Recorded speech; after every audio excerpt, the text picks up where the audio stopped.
The Threads of Spring. The Saturday sun was a warm, golden hug for 24-year-old Fatima. In the quiet of their patio, her mother Gulsen and her father Levent gathered around her wheelchair. Today was for Martinichkas, red and white symbols of health and hope. As Gulsen carefully tied a cord around Fatima's wrist, Levent held out the colorful tassels, their hearts full of the shared language of love.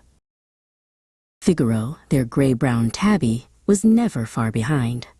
He hopped onto Fatima's lap, sensing the day's special mission. He wore his own tiny red and white tassel on his collar, a furry participant in the family's tradition. Fatima rested her hand on his soft fur, her eyes shining with the excitement of their upcoming journey. They set off for the old middle school, a place where Fatima's childhood laughter still seemed to echo in the halls. Gulsen pushed the wheelchair with a steady, graceful rhythm. Being a parent to a child with special needs was a marathon of the heart, and today, every step forward was a celebration of the resilience they had built together as a family. When they reached the garden, the air was sweet with the scent of blooming cherry trees. Levent moved to the front of the chair, pointing toward a tree covered in thick, white blossoms that looked like fluffy clouds against the blue sky. Fatima leaned forward, her face radiant as she watched the branches sway in the gentle spring breeze. "This is the one, Fatima," Levent said softly. He reached for a low-hanging branch, careful not to disturb the delicate petals. Together, they chose the perfect spot to tie her Martinichka. Every movement was slow and intentional, a beautiful dance of patience and care that defined their lives. Gulsen joined them, holding another tassel to honor the generations who came before. She took Fatima's hand, guiding her fingers to touch the soft wool and the rough bark of the tree.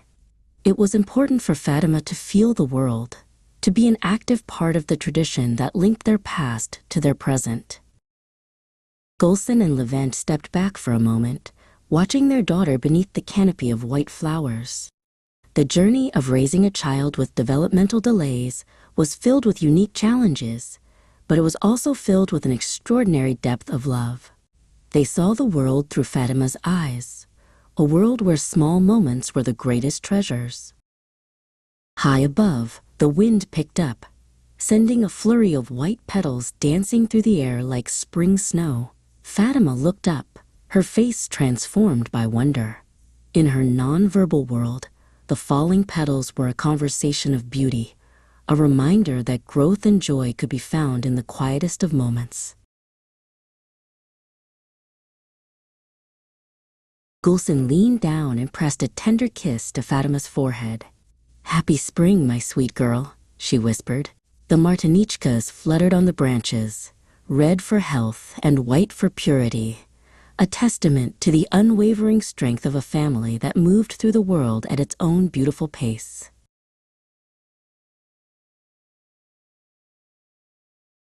As the sun began to dip, they started their journey back home. Behind them, the old school trees stood tall, a tapestry of white blossoms and red and white hopes. Figaro had fallen asleep on Fatima's lap, tucked in by the warmth of the day.